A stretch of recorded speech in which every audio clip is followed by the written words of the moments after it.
ay titingnan natin ang 7 card. Maring ito ay naganap na, nangyari at hinaharap at paparating. Alright? And this is 7 card.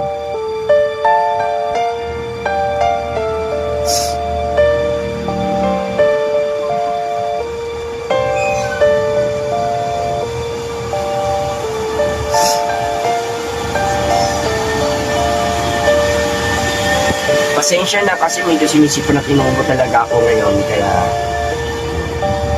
so tingnan natin yung 7 card na maaaring nangyari, hinaharap at paparating kay Rene alias Rene.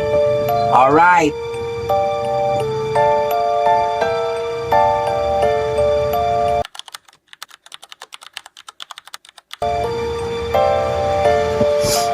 first card. Okay.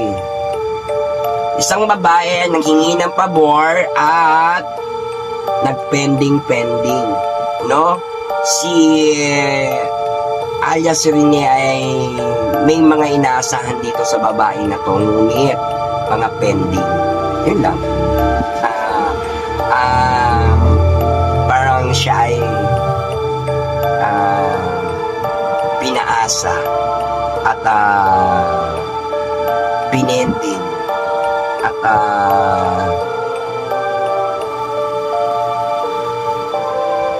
iniintay pa na lumalik siya, ganon o whatever na, basta dito ay maraming mga involved na pending or maaaring baka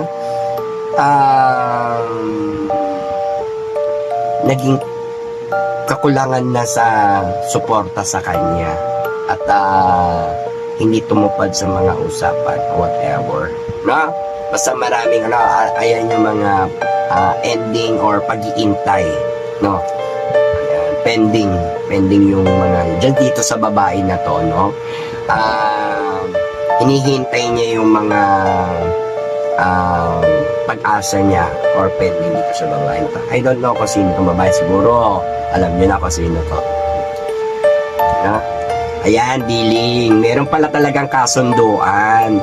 Meron silang mga transaction o kasunduan o palitan ng ugnayan o kasunduan. May naganap pala talagang kasunduan o dealing doon sa mga pinasok niyang sistema ng kasunduan. Dahil hirap siya sa income o whatever, kaya siya ay nakipagkasunduan o nakipag-deal.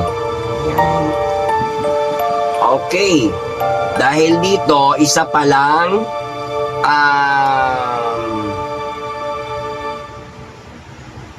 babae. Ito ha, Bless of Jude and Bless of Jesus dapat. Pero ginamit sa mabasama kasi Bless of Jude. Isang babae pala ang tinulungan niya o tinutulungan niya at gustong maupo sa trono, sa higher seat, no, and hot seat, no. Yan yung tinutulungan niya at iyan din ang mga dahilan kung ano yung nangyari. Ito ay mayaman na babae at siya ang may hawak ng mga files o document. Ayan. At gusto niya, siya ay nasa posisyon o trono at maaaring siya ay tumakbo rin talaga for president. Ayan. And then, nagkalabasan na talaga at saka ito pa yung hawak ng babae, yung makapal na libro or document, yun daw ang may mga hawak. At magpapakita at maaatang sa kanya mga dokumento. Ayan. Or files dito sa babae na to. And hindi ko alam, akala ni Rene tagumpay na siya dito sa 1 million. This is the 1 million sign, ano? At deal. Hindi ko alam kung anong issue, kung anong 1 million, kasi ito ay million sign and then bless sign and then basta million sign to or big money. Ayan. Napasa kamay niya at hindi rin natin alam kung iyan ay nahawakan niya ng buhok. no? Excuse, may involved na pera o malaking pera.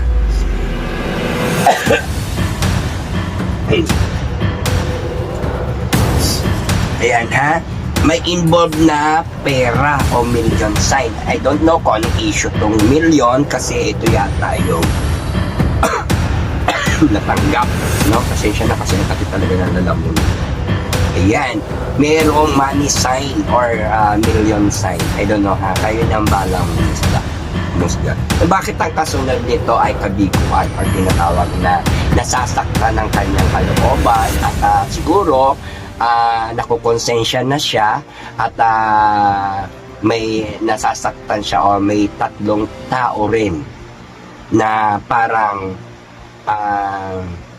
bumabagabag at hindi niya matanggap sa puso niya at damdamin niya ang sakit ng kanyang nararamdaman. Parang tinatawag natin na ay may nararamdaman sa puso niya na sakit. Siguro nakukonsensya siya sa mga ginawa niya or pagsisisi kasi ito ay kasawian. Ayan, kasawian at saka kabiguan. So, alam niya siguro na mali yung ginawa niya or whatever na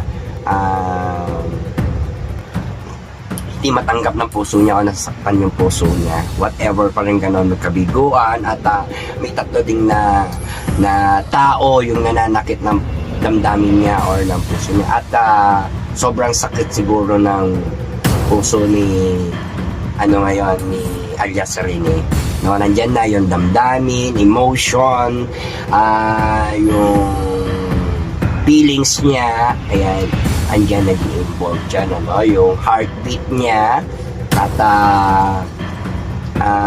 nadurugo ang puso, or kaya sinaktan or nasaktan ang puso ni alias Rene. Ayan. So, naglalabas to ng kasawian, kabiguan at saka mga emotion, no? Alam naman natin pag puso ang pinag-usapan, andyan lahat. At yan, medyo may kilabot tayo dito dahil kay Rene ay alias Rene ay marami ngayong nagagalit, dalawang panig, no? Pero siya ay ayaw niya magpa-distract at siya ay kapaki-pakinabang sa mga taong nagagalit sa kanya o nakikinabang tong mga tao o mga hayop o galing hayop yan,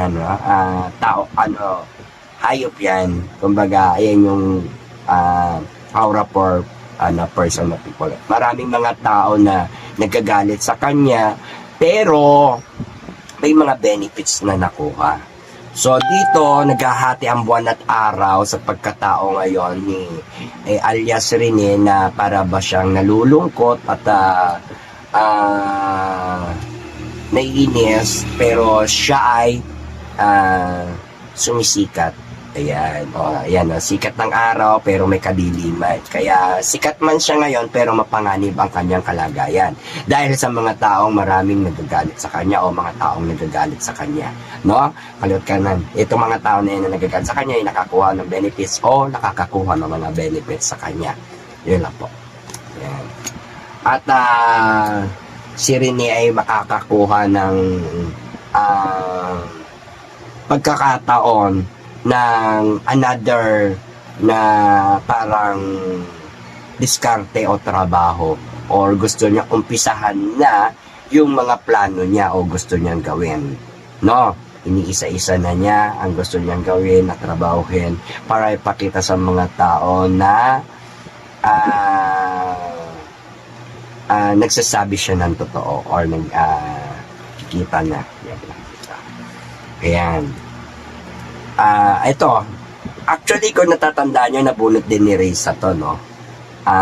About doon sa scam, budol at pagbibigay. Si alias Rene ay parang feeling niya na budol din siya or na scam, no? Or nagamit, no? Whatever. Kasi dito ay tinatawag na naninimbag din siya. Tumulong siya at tumutulong siya ngayon sa dalawang panig. Kumbaga noon, nag-witness siya doon, ngayon nag-witness siya ngayon dito. So parang ganun, balance yung nangyayari. So ayan,